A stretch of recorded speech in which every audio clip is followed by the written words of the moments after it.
나의 모든 것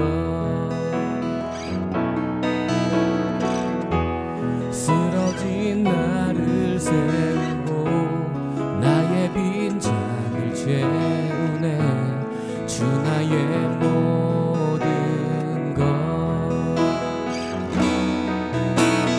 예수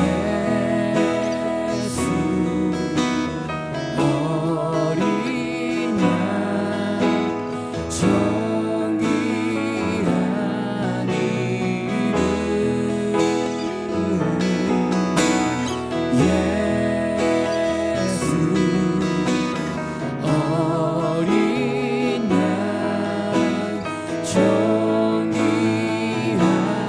이름 예수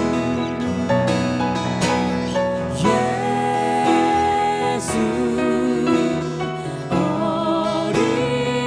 양 정의한 이름 예수 어린 양 정의한 이름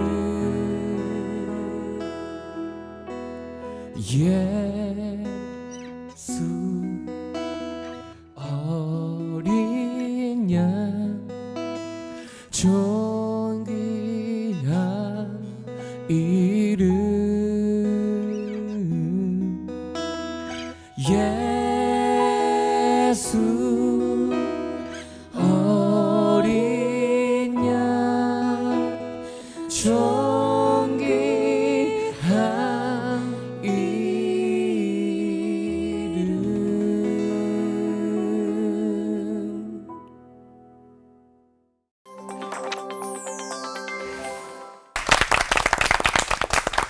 약할 때 강함 대신에 연약한 우리를 들어서 강한 힘을 보여주시는 주님을 찬양하면서 오늘 시작을 했습니다. 자, 올포원 영화관 오늘 두 번째 시간인데요. 오늘 주제부터 아주 흥미진진합니다. 천만 영화, 성경적으로 보기. 오, 재밌겠다. 인데 천만 영화. 어떤 영화를 같이 보고 싶으세요? 저는 올포원에서 천만 영화 하면 I Can Only Imagine 너무 철로 CBS의 역정 예. CBS 개봉작입니다. 네. 사회성 멘트. 네. 아니 진짜 그 기독교 영화 아니어도 돼요? 괜찮아요? 되죠. 괜찮아요? 그렇죠. 네. 저는 그러면 네. 세상 모든 영화 중에서 천만 관객이 든 영화 말이죠. 저는 그럼 아카데미를 뒤흔들었던 기생충 함께 저는 좀 좀비 나오는 부산행. 부산에. 그리고 또 요즘 뭐 컴퓨터 그래픽으로 굉장히 화려했던 그 신과 함께. 어떻게 하셨어요? 오. 컴퓨터 그래픽 하니까 딱 생각났어요. 네. 대본에 그대로 나와 있는 거죠. 어떻게 알았지? 네, 신기해. 아니 그런데 우리가 사실 뭐 이도저도 말고 사실 우리 자체가 뭡니까? 목사님들하고 우리 자체가 어벤져스 아니에요? 영화 어벤져스. 우리 이 정도잖아요. 네. 그럼 난 아이언맨 할게요. 네.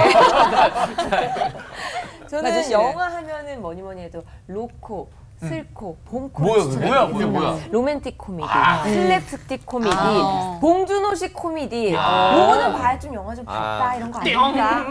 그거는 너무 오래된 것 같은데. 뭐야? 그거 뭐야? 네. 심형래 코미디. 네. 네. 이런 영화류. 근데요, 이런 영화도요, 저희가 성경적으로 보는 게 가능한가요? 그러니까요. 그게 가능할까요, 목사님? 그냥 일반 영화인데. 네. 그러니까 일반 영화 가능하죠. 네. 가능하긴 한데 네. 약간 문제 있는 영화들은 보지 않는 게 좋습니다. 특히 영화 설교할 때는 예를 들어서 뭐 에로물이라든지 네. 전혀 예상치 못했어요. 네. 주로 많이 네. 보잖아요. 그렇죠. 네. 네. 김 목사님은 고민이신가요? 가능할까? 예? 영화를 일반적으로 사실 저는 뭐 모든 영화 다 보는 수 있을 정도의 안목만 있다면 보면 좋겠다는 생각은 하는데 네. 사실 쓸데없는 시간 낭비할 필요는 없으니까 그렇죠. 골라서 보는 거는 매우 중요하죠. 네. 이건호 목사님 네네, 말씀. 분별력이 있으면 네. 우리가 볼 수 있지만은 좀 조심해야 됩니다. 그렇군요. 자, 목사님들이 뽑으신 천만 영화는 과연 무엇이고 거기서 어떤 성경적 메시지를 또 뽑아오셨을까 기대하면서 영화보다 더 흥미진진한 영화 설교 첫 시간을 하정환 목사님께서 시작해 주시겠습니다.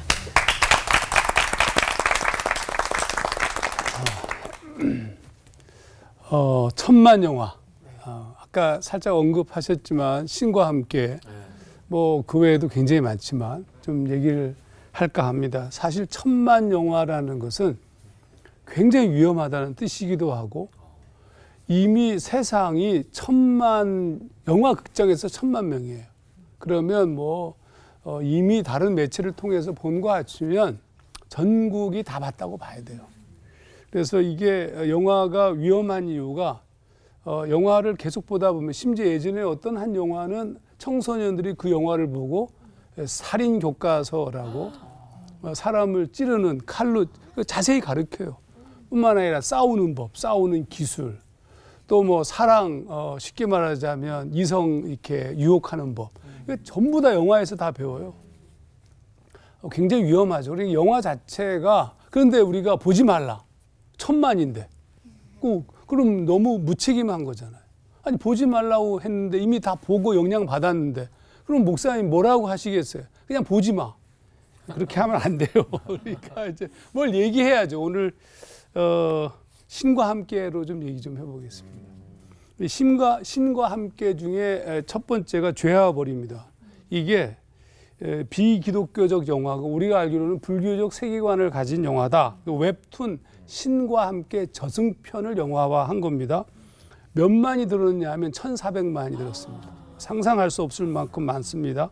영화의 내용은 아주 간단한데 소방관 김자홍이 이제 어머니를 죽이려고 해요. 처음에는 어머니를 죽이려고 했던 것에 대한 죄책감으로 15년 동안 소방관하고 무슨 뭐 이렇게 불고기집에서 뭐 나르고 모든 시간이 날 때마다 열심히 일해서 15년 동안 돈을 어머니와 동생에게 늘 보냅니다. 자기를 위해서 쓰지도 않아요. 그러던 어느 날 이제 소방관 일을 하다가 갑자기 사고로 죽게 됩니다. 근데 이제 죽음과 관련된 영화죠.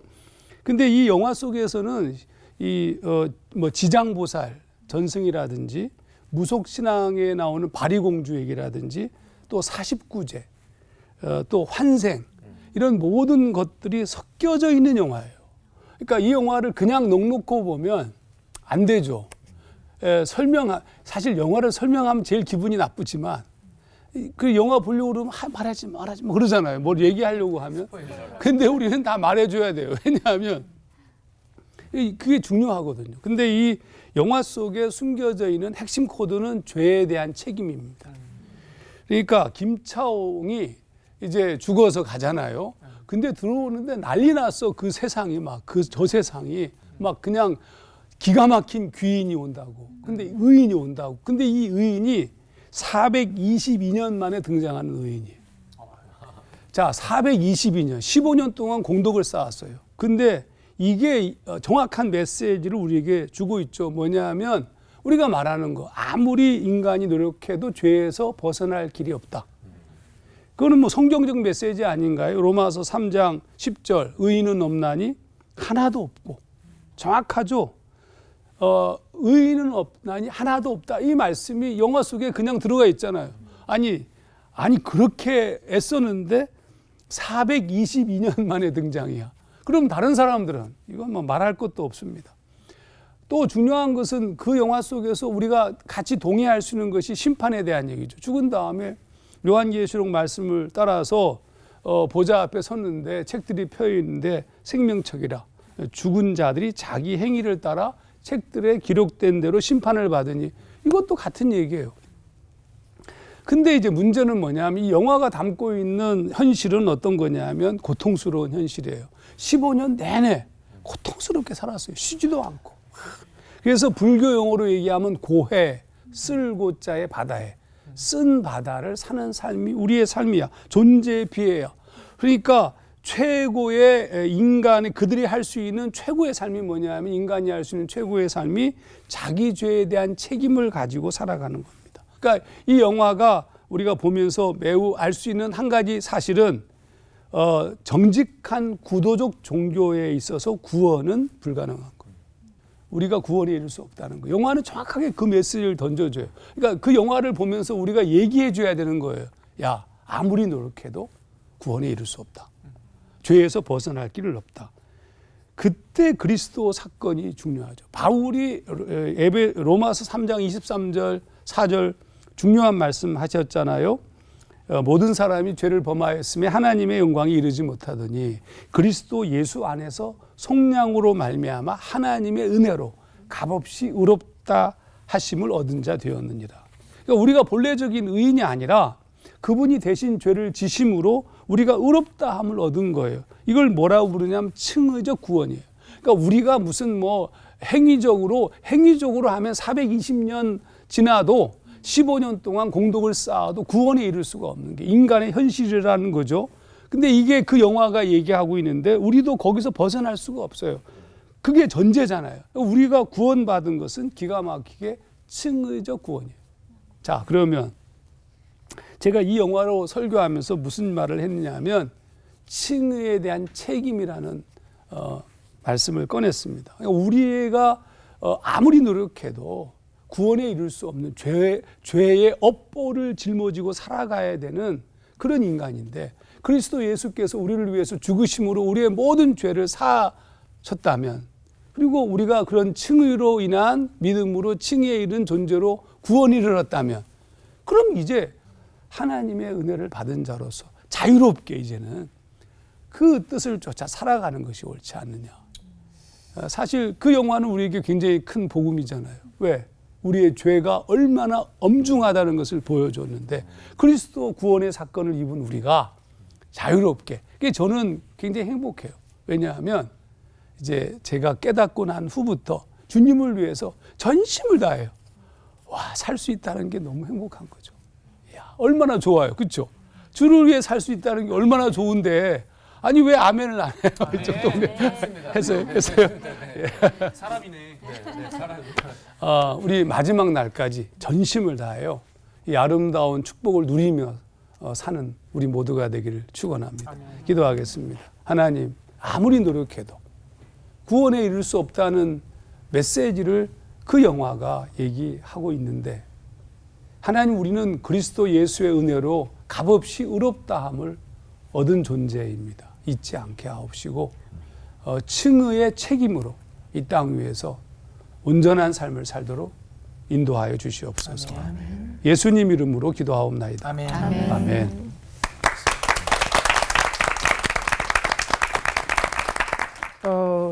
천만 명 이상이 봤던 우리 한국 영화 중에서 참 아름다운 영화라는 거를 제가 하나 좀 소개를 하고 싶어요. 우선 그 7번 방의 선물이라고 혹시 보셨나 모르겠어요? 저희 작가님이랑 친합니다. 아, 그래요?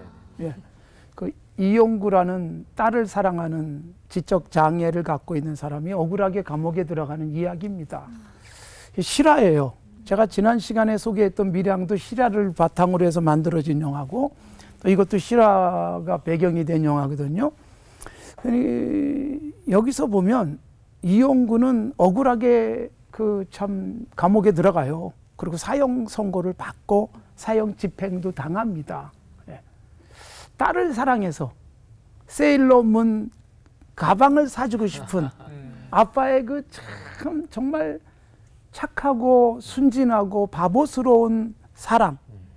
그런데 경찰청장의 딸, 이 아이가 그냥 이렇게 사고로 죽는 모습을 보고 뒤따라가서 살리려고 애를 쓰다가 범죄자가 돼버리고 살인자가 돼버린단 말이에요.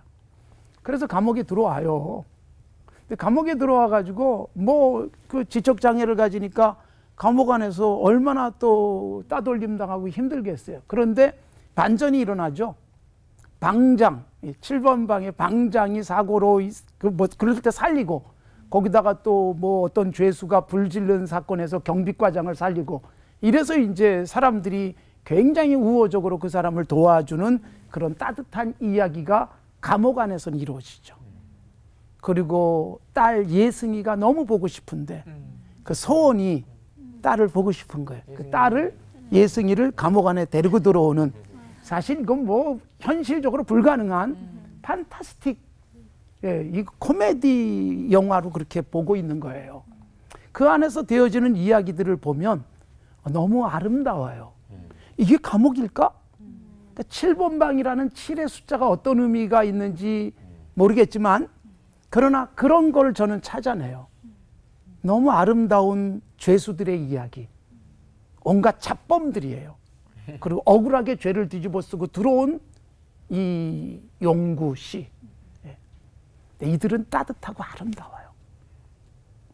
그런데 정작 죄를 뒤집어 씌운, 그러니까 이게 실제로 파출소장의 딸이 그 강간 살해당한 것에 대한 실화를 배경으로 만들어졌고, 그러다 보니까 막 범인을 찾아내야 되잖아요. 억울하게 누군가를 그 결국 희생양 만들어서 그래서 범인을 찾았다 이렇게 만들어버린 이 부조리한 사회가 고발되는 거죠. 근데 여기는 경찰청장으로 나오니까 훨씬 센 사람이에요.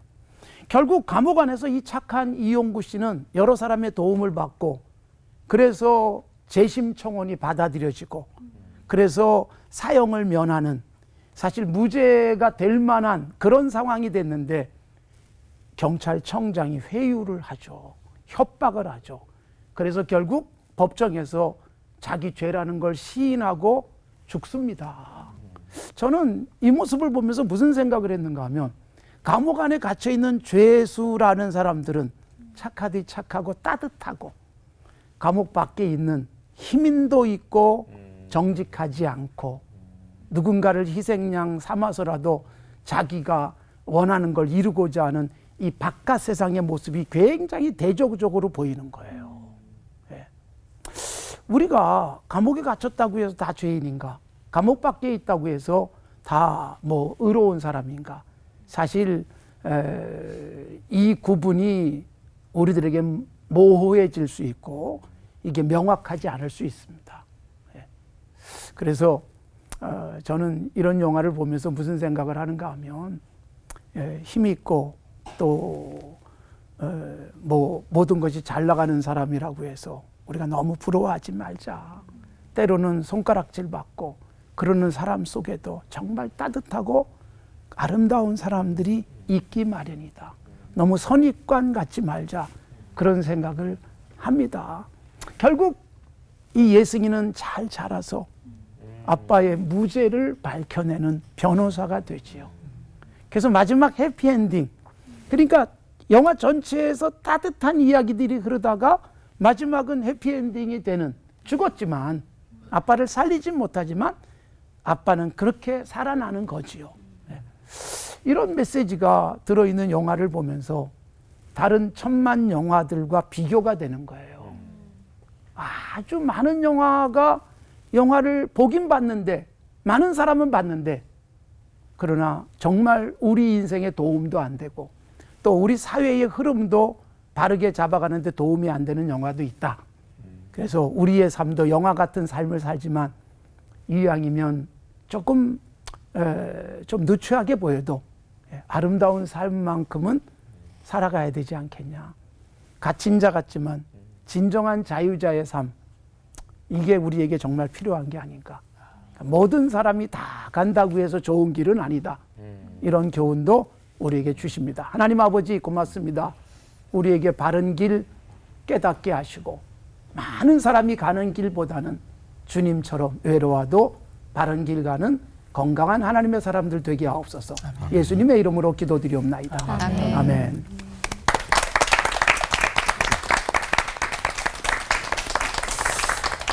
네, 저는 두 분의 목사님의 뒤를 이어서 김관섭 목사님께서 천만인이 본다고 해서 다 좋은 영화는 아니다. 제 경험을 얘기하려고 그래요. 우리 아이들과 천만 영화 또 영화를 보면서 제가 좀 깨달았던 거를 좀 나누고자 그럽니다. 아주 오래전이죠. 저희 딸이 중1, 우리 아들이 초등학교 4학년쯤 됐을 때 천만 영화, 아주 유명한 영화가 있었어요. 그래서 이제 아무 생각 없이 아이들 다 데리고 왔습니다. 꽉 차가지고 표가 없어가지고 맨 앞에 우리 네 식구가 앉았어요. 이제 쫙 시작이 됐습니다. 네, 첫 장면이 어느 사람이 투신자살하는 장면으로 시작되는 영화입니다. 그때 우리 아들이 갑자기 이 목소리가 커요. 지 엄마 닮아갖고. 그 조용한 영화관에서 아빠 왜 이딴 영화를 보러 와? 이거 딱 붙들고 맞죠 엄마. 그러고서는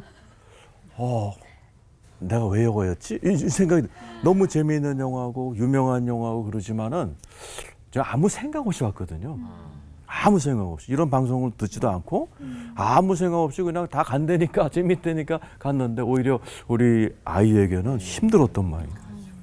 투덜투덜대고 나중에 자더라고요. 그 재밌는 영화를 비싼 영화를. 그래서 제가 그때 깨달았죠. 야, 아무 생각 없이 이렇게 하는 게 아닌 것 같다. 그리고 세월이 흘러서 한 달쯤 전에 주일날 이제 저희 가족이 영화를 자주 봅니다. 주일 다 일정 끝나고 나면은 이제 편안하게 이제 쉬면서 이제 영화들을 보는데 그날도 우리 아들이 이제 아빠 영화 한번 볼까? 그래서 그래 네가 골라라. 그러고 저는 이렇게 소파에 놓여 있는데 쉽게 어때? 그러더라고요. 쉽게 좋지. 성경 우리가 많이 알아야지. 그래 한번 틀어봐. 그리고 이렇게 저는 쉽게 옛날에 봤기 때문에 1962년도에 찰턴 헤스턴 나오는 그 멋진 영화를 이렇게 그건 줄 알고 이렇게 들어놓았는데 이게 대사 내용이 이상한 거예요. 그래서 벌떡 일어났어요. 왜 이런 영화를 봐? 목사님 그러신 그렇지. 내가 이제 거꾸로 왜 이딴 영화를 봐? 보니까 식계인데 전 세계적으로 몇 천만 명이 본 거예요. 근데 현대판 식계입니다. 근데 이 모세가 이상한 거예요. 모세가 지팡이를 들어야 돼 칼을 들고 바로랑 막 싸워요. 막 백성들을 선동을 해서 구테타를 일으키고 홍해를 가려는데 이 지팡이로 기적이 아니라 썰물을 기다렸다가 건너네요. 그 제가 그걸 딱 보는 순간에 벌떡 일어나가지고 우리 아이들하고 정말 진지한 대화를 시작했어요. 야, 영화라고 다 좋은 거 아니다. 전 세계가 뭐 몇 천만 명이 봤다고 그래도 내가 보니까 위험한 영화인데 잘 됐다. 좋은 공부의 계기로 삼자. 그래갖고 조금 이렇게 장면 나올 때마다 야 이거는 위험한 이 성경 아니야. 출애굽기 빨리 펴. 그리고 거기에 나와 있고 또 장면이 갈수록 너무 이상한 식계를 이것이 정말 정신이 번쩍 들었어요. 제가 이 두 경험을 통해서 정말 생각 없이 영화를 그것도 자녀들과 같이 보는 건 아닌 것 같다. 그리고 영화라고 기독교 딱지를 붙였다고 다 건전한 영화도 아니다. 그래서 우리가 쭉 목사님 말씀 들었지만 여러분 얼마나 좋은 영화가 많아요. 그 영화를 통해서 우리가 전편에 공부했던 것처럼 정말 인생을 치유하고 회복하는 정말 좋은 영화 많잖아요. 그런가 아까 김관섭 목사님 말씀하신 것처럼 1000만 명이 봤다 그래서 다 좋은 건 아닌 것 같아요. 성경에 보면은 로마서 12장 2절에 너희는 이 세대를 본받지 말고 오직 마음을 새롭게 함으로 변화를 받아 하나님의 선하시고 기뻐하시고 온전하신 뜻이 무엇인지 분별하도록 하라. 아무 생각 없이 영화를 보면 안 될 것 같아요. 분별하면서 보는 거. 특별히 자녀들에게 영화를 보여줄 때는 이 분별력이 아주 필요하다는 생각을 했고요. 제가 이 과정을 거치면서 왜 이렇게 좋은 영화도 있지만 나쁜 영화가 많이 있을까? 폭력, 선정적인 거 보니까 우리 책임도 있는 것 같아요.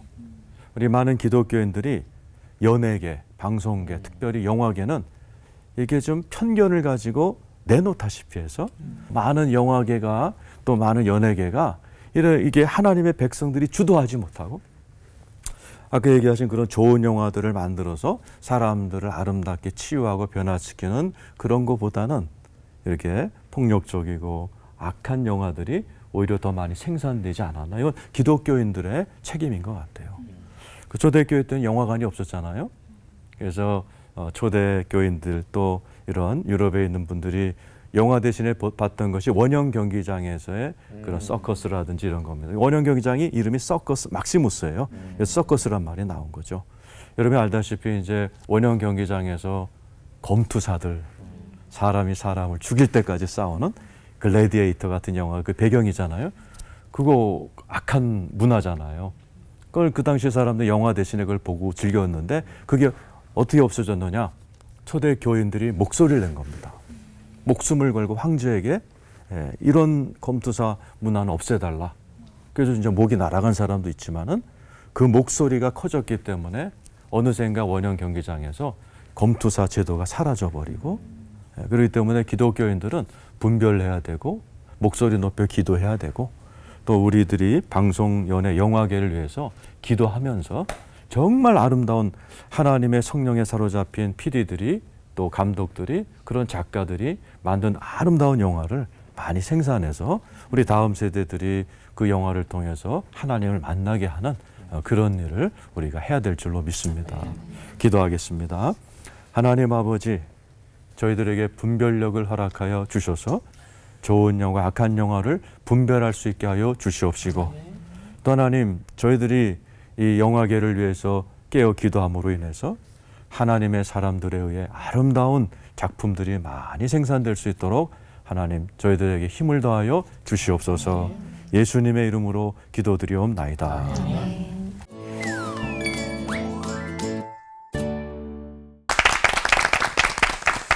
천만 영화 성경적으로 바로 보기라는 주제로 설교를 들었는데 많은 사람이 봤다고 해서 정말 좋은 영화인가?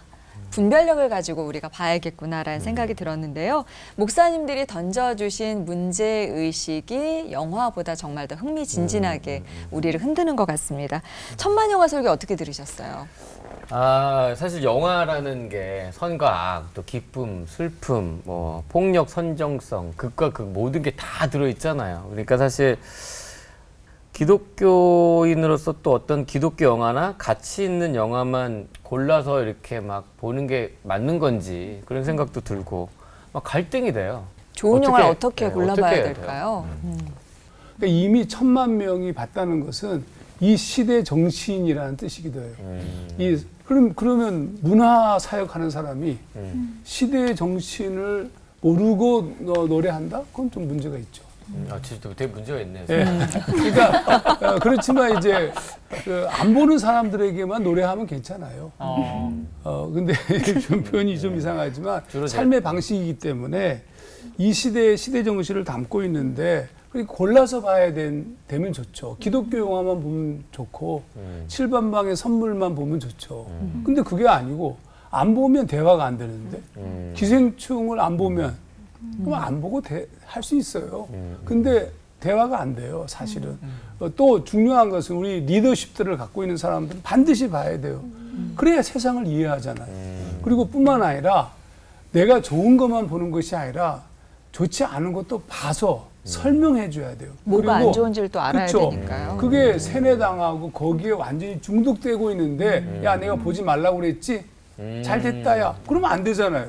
설명해 줘야죠. 그러니까 책임감을 가지고 보고 설명하는, 그러니까 미디어 교육을 시켜야 되는데 근데 한국 교회가 다 포기했어요. 지금 넉넉히 앉아 있습니다. 그런데 이거는 좀 심각하게 생각해야 될 부분이 아닌가. 예. 저는 1000만 명이 봤다 또는 몇백만 명이 봤다 그러면 반드시 영화를 봐요. 그다음에 그것뿐만 아니라 드라마도 뭐 시청률이 막 10몇 프로, 20% 넘었다 그러면 반드시 드라마를 다 보지 못해도 시놉시스 보고 그다음에 어떤 문제되는 것들을 꼭 봐요. 왜 그런가 하면 제가 1000만 명이 봤으면 우리 교인들 중에도 시청률이 20%면 우리 교인 중에도 20%가 본 거예요. 그러면 저는 설교하면서 백신 또는 치료제를 투여해야 돼요. 네. 예방주사를 놓든지 아니면 병에 걸린 사람은 치료를 해야 되기 때문에 모르면 그걸 못하니까. 그래서 저는 해요. 보고 뭐 그것뿐만이 아니죠. 많이 가본 곳, 그 다음에 뭐 음악도 마찬가지예요. 자이언트의 양화대교를 들으면서 이걸 설교 시간에 그냥 제가 이렇게 틀어주기도 하고 가사를 읽어주기도 하거든요. 그러면 교인들 입장에서는 이렇게 따뜻한 그 가사 뭐 이런 얘기를 해준단 말이에요.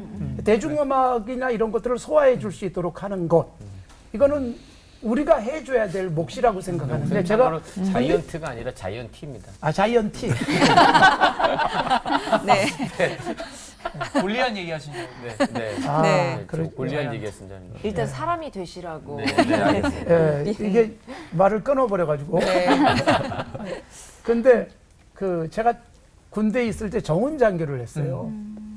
정훈장교를 하면서 정훈장교가 한 일 중에 아주 중요한 일이 영화 보여주는 거예요. 맞아. 그때는 16mm 필름 가지고 영사기 들고 다니면서. 그런데 아무리 좋은 영화를 보여줘도 다자. 맞아요. 근데 어떤 영화를 보느냐? 윤정이 나와야 돼. 장미이 나와야 돼. 시대가 나오는데. 혹시 누구시죠? 트로이카. 그분 누구시죠? 시대의 트로이카라는 정윤이까지. 사람들이 네. 나오면 아주 뭐 환호하면서 봅니다. 그러면 장병들이 좋아하고 잘 보면 좋은 영화냐? 아니란 말이죠. 그래서 그 다음에 제가 이제 정신교육 시간에 그런 얘기들을 계속 업그레이드 시켜줄 얘기를 하는 거죠. 근데 이제 지금 마찬가지라는 거예요. 네, 그래서 우리들이 저 같은 사람은 꼭 봐야 되는 이유가 그런 거고, 그리고 이제 스포일러 역할을 해요. 안 봐도 될 만한 영화는. 네. 아까 영화가 재미없어서 자고 아드님이 이런 영화 왜 봐 그랬더니 우리 아들. 이쪽이었나? 저쪽 아들. 집중 좀 해주시면 그런데 집중 좀 해주시면 저는 이제 잠이라도 자고 나와서 참 다행이다. 비싼 돈 주고 갔는데 네. 잠이라도 자야지. 네. 사실 우리들이 소위 매몰 비용이라는 게 있어요. 콩코드 효과. 이게 뭐냐면 돈 주고 영화를 봤잖아요. 그래가지고 돈은 아까운데 끝까지 봐. 아니다 싶으면 나와야 돼요. 왜 나오면 뭘 손해 안 보느냐? 시간 손해는 안 봐요. 돈이나 잃고 말아야지 시간까지 손해 보는 것. 이게 콩코드 효과라 그러고 매몰 비용 효과라 그러거든요. 그러니까 사실 차라리 잠자면 피로 회복이나 되게 좋은 거죠. 그러니까 우리들이 아니다 싶을 때는 단호하게 끊을 수 있는 이런 부분들을 위해서는 잘 재우셨습니다. 네. 지가 잔 겁니다. 네. 이거는 목사님은 어떤 이야기를 해주실까요? 그 이제 뛰쳐나와야 될 영화도 있다 하신 것처럼 제가 이제 젊었을 때 DJ 했잖아요. 네. 요즘도 대구에서 또 DJ 하고 있습니다. 네, 근데 그 음악도 이제 찬양 좋죠. 기독교 또 그러나 음악 중에 좋은 음악이 굉장히 많아요. 클래식도 있고 건전가요도 있고 팝송도 있고 인간의 마음을 이렇게 신선하게 해주는 음악이 많습니다. 그러나 안 좋은 음악도 많아요. 이렇게 무대에서 성경책을 찢고 이런 뮤지션들이 만든 음악들도 있거든요. 그러니까 분별이 필요하죠. 그러기 위해서 이제 음악 평론가들의 이야기를 참조할 필요가 있고요. 책도 마찬가지입니다. 책 한 권 잘 읽어서 인생이 좋아진 분도 있지만 대학 가서 책 한 권 이상한 거 읽어갖고 인생 꼬인 애들도 많이 있거든요. 그러기 위해서 서평이라는 게 중요한 것처럼 영화도 우리가 다 볼 수는 없거든요. 우리 하정환 목사님 같이 전문가들이 계시거든요. 그분들이 만들어 놓은 서평이라는 영화 평론이 있습니다. 제가 이 올폰을 위해서 준비하면서 유튜브 보니까 웬만한 1000만 영화에 대해서 기독교 관점으로 이렇게 올려놓은 글들이 굉장히 많더라고요. 예, 그래서 다양한 시각으로.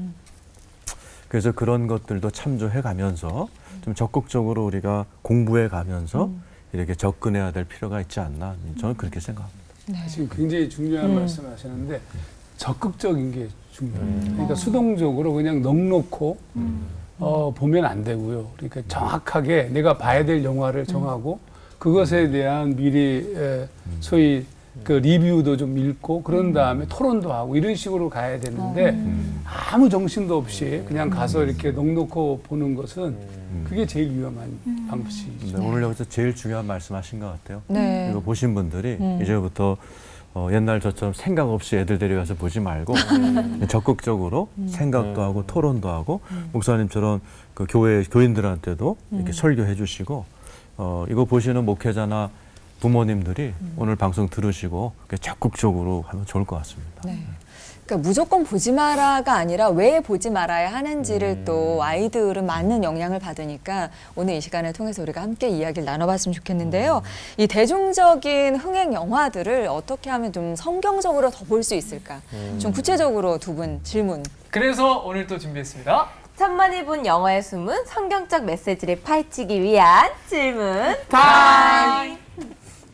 먼저 우리 하정환 목사님께 질문을 좀 드리겠습니다. 과연 1000만 관객이 든 영화가 뭐가 됐던지 성경적으로 본다는 게 가능할까요, 목사님?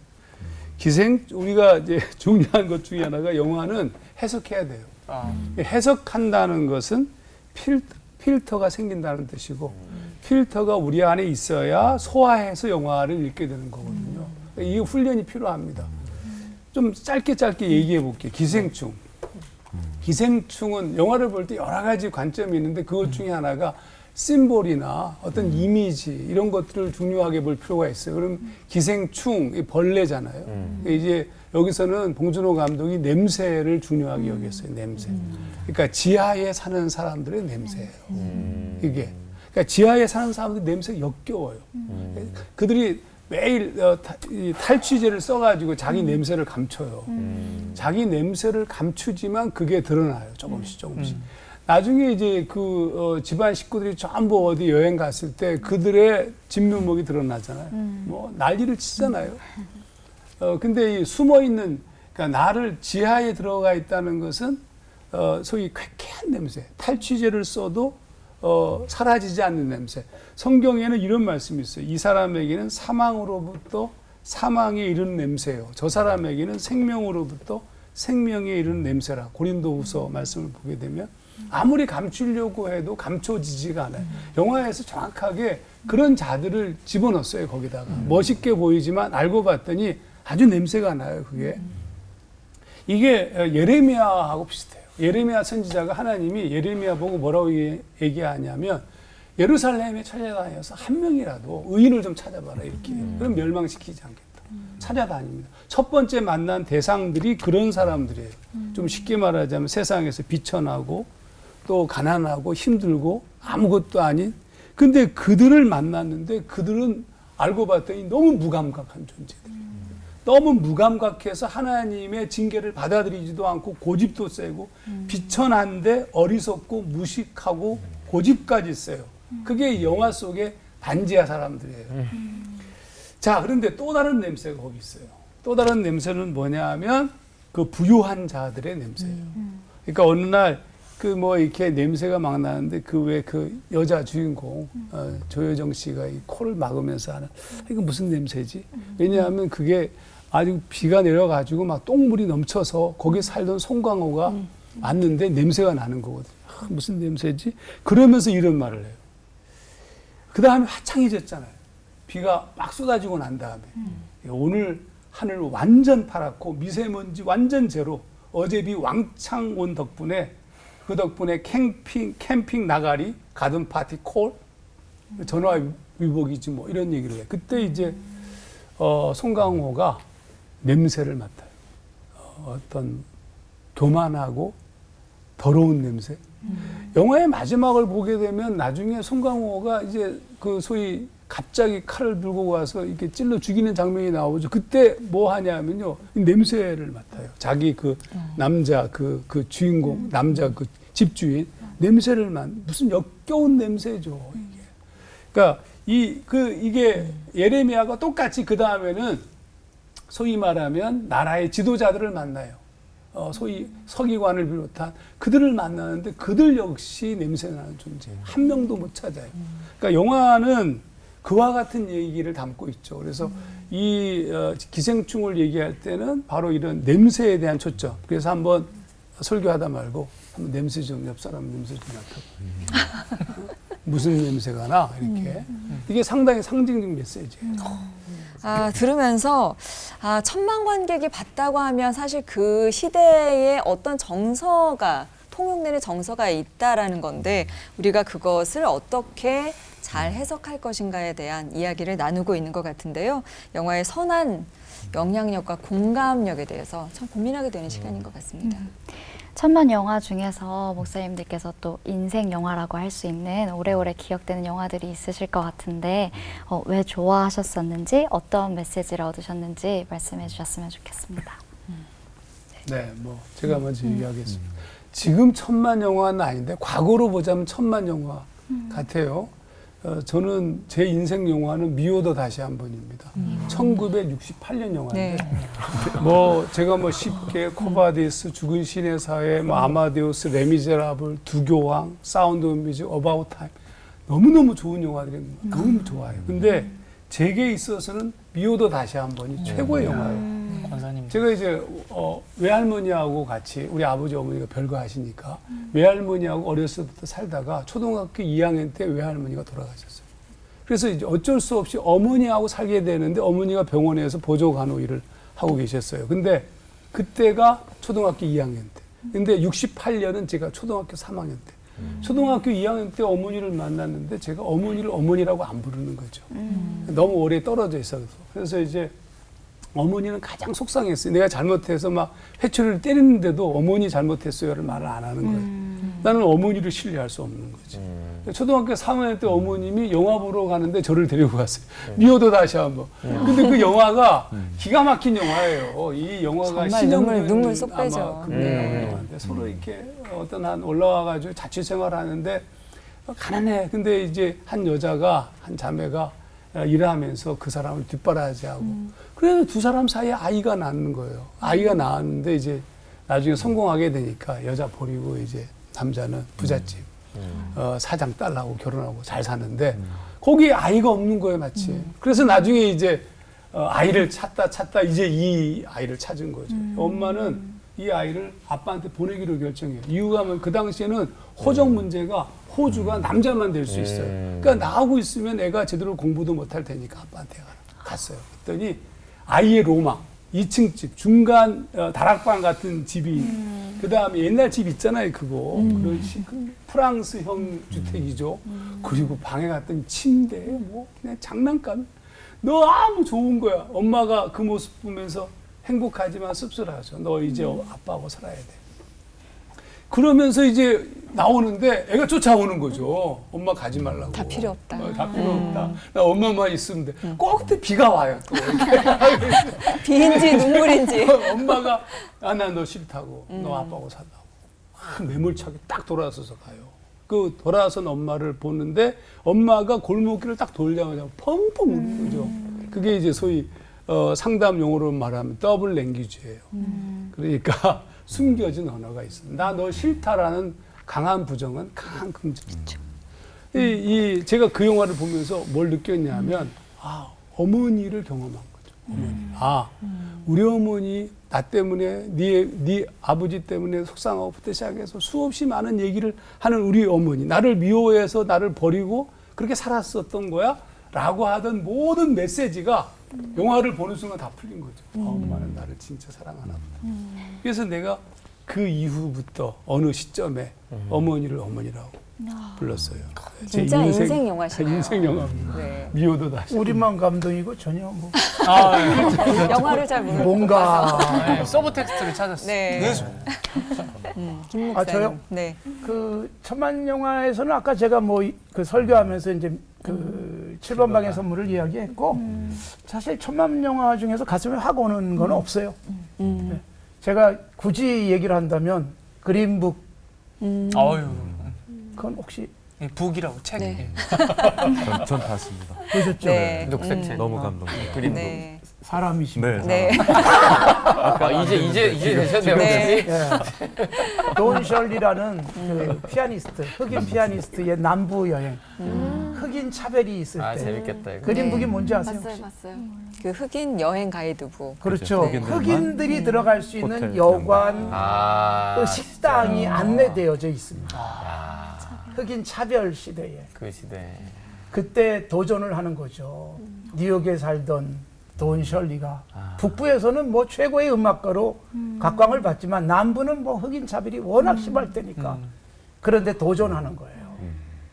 그러면서 결국 마지막에 따뜻한 모습으로 끝나요. 네, 근데 저는 그런 영화들이 사실 우리에게 굉장히 역사 교육도 시켜주고 요즘같이 뭐 프레이즈 사건 이거에서 굉장히 중요한 포인트가 있거든요. 뭐 그런 것들 또 셀마 같은 영화 잘 모르시겠지만 그 마틴 루터 킹 목사님의 그 행진 그걸로 그 흑인들의 인권을 살렸던 셀마에서의 그 행진을 다뤘던 그런 영화들. 사실 이런 영화들이 굉장히 감동적이고 사실 오랫동안 남을 수 있는 영화인데 네. 근데 우리는 뭐 못 보고 있다는 거죠. 그린북은 최근 영화예요. 맞아. 네. 봐야겠다. 여러분과 제 아들을 비교하면 아들이 저를 데리고 가서 보여줬습니다. 네. 좋은 영화예요. 네, 좋은 영화입니다. 오늘 볼 영화 되게 많다. 네, 오늘 다 적으세요. 네. 네. 다 자, 적었어요. 이건우 목사님의 네네, 인생 저는 영화는 쇼생크 탈출. 아. 네. 그러니까 그 주인공이 저기 은행원이에요. 네. 저도 은행원 출신이라서 또 잘생겼어요. 공감되는 포인트가 돼. 무엇보다도 네. 키도 커요. 무엇보다도 감옥에 들어가서 거의 7번 방의 선물. 그렇죠, 그렇죠. 타메크스. 미국판 7번 방의 선물처럼 감옥에 갔지만은 조금 좌절했다가 그 감옥을 완전히 살기 좋은 감옥으로 만들어 나가는 그런 이야기죠. 그랬다가 어느 정도 한계에 부딪히면서 이분이 나오셔서 탈출해갖고 그 정말 살인과 악으로 꽉 차 있는 이 쇼생크 감옥을 이제 그 완전히 언론의 알림으로 인해서 이제 없애버려 사회를 개혁하는 그런 영화인데 저는 그걸 보면서 이제 제 자신도 이렇게 좀 감옥에 갇힌 것 같다라는 느낌의 환경에 몇 번 있었거든요. 그때마다 굉장히 은혜가 됐고 또 목사로서 우리가 어디에 있든지 이게 우리가 사는 세상을 바꾸는 거 저렇게 굉장히 그 주인공이 이렇게 선한 미소를 해가면서 두들겨 맞지만 그걸 잘 해나가는 모습이 저 기독교인이 저렇게 해야 되는 거 아닌가 예, 그런 생각을 많이 주었던 아주 좋은 영화죠. 예, 아주 그 잘 영화의 주고. 아주 유명한 모차르트의 투 소프라노의 두 네. 흐를 때 그렇죠. 죄수들도 모차르트 모르는 죄수들도 그 주인공이 막 그 장악을 해가지고 그러고서 독방에 들어가지만 그 레코드판을 뒤져가지고 그 곡을 온 교도소 아래에 틀어줬을 때 음악도 모르는 사람들이 갑자기 그 분위기 기가 막혀. 갑자기 또 여기 모차르트 좋아하시는. 네. 상상할 수 없구나. 네. 제가 볼 때는 오늘 방송 안 끝날 것 같습니다. 네. 사실 쇼생크 탈출은 굉장히 중요한 영화라서 저도 살짝 얘기하면 거의 브룩스라는 50년 된 죄수가 네, 맞아요. 나와요. 브룩스가 50년 만에 소위 형 만료가 돼가지고 나가자. 가석방을 시켜요. 근데 안 나가겠다는 거예요. 그래서 막 인질극 버리고 막. 그런 다음에 이제 결국 나가죠. 나가는데 죽습니다. 밖에서 자살합니다. 근데 이제 거기 이제 레드, 모건 프리먼이 맡은 역할 레드인데 레드가 그런 말을 해요. 저렇게 한 이유가 있다고. 이게 길들여져서. 이 세상이 50년쯤 살다 보면 이 세상이 좋은 세상이라고 길들여져서 그런 거예요. 우리가 이 세상에 크리스찬은 길들여진 사람들이 돼서는 안 되죠. 자신을 찾아야죠, 정확하게. 네. 똑같은 영화를 봤지만 다르게 볼 수 있다는 것을 우리는 이 시간을 통해서 또 확인하게 되는 것 같습니다. 자, 오늘 받은 은혜를 한마디씩 정리하면서 마치겠는데요. 천만 영화 관람 포인트. 한마디로 이거다. 이건우 목사님. 분별. 분별. 네, 아무 생각 없이 보면 안 되고 아까 말씀하신 적극적으로 분별하면서 보는 거. 네. 포인트. 한눈 감고 보기. 한눈 왜 감고 보죠? 한눈으로 영화 보고 다른 한눈은 다른 정말 걸 봐야 봐야 될 거 되고? 봐야 됩니다. 그렇군요. 네. 예. 예. 저는 하나님 찾기. 하나님 어디 계신가 이렇게 예, 저에게 어떻게 말씀하고 계신가 늘 그렇게 네. 궁금하게. 자, 우리 올포원 식구들 어떤 은혜를 받으셨는지요? 일단 사람 되자. 영화 좀 봐야겠다. 일단 영화 좀 보자. 네. 영화를 다 봐야겠다. 네. 네. 저는 천만 영화 관람 포인트는 하나님의 음성이다라는 생각이 들었어요. 어느 곳곳에 이렇게 숨겨져 있는 하나님의 음성을 꼭 찾으면서 봐야겠다라는 생각이 들었습니다. 네. 사모님. 네. 천만 영화 관람 포인트는 제 154회 올포온을 보면 된다. 다시 보기 하십시오, 시청자 여러분. 네. 조회수 구독. 너무 재밌네 이거. 네. 중간부터 보신 분들, 처음부터. 네, 네. 3회부터. 네. 천만 영화 관람 포인트는 한마디로 일단 보자. 일단 다 너랑 보고. 비슷하다. 유튜브. 네. 자, 오늘 끝인사는 정말 영화를 볼 때도 분별력 있는 시선이 필요하겠다는 생각이 드는데요. 그런 시선을 가진 사람들답게 외치면서 마치도록 하죠.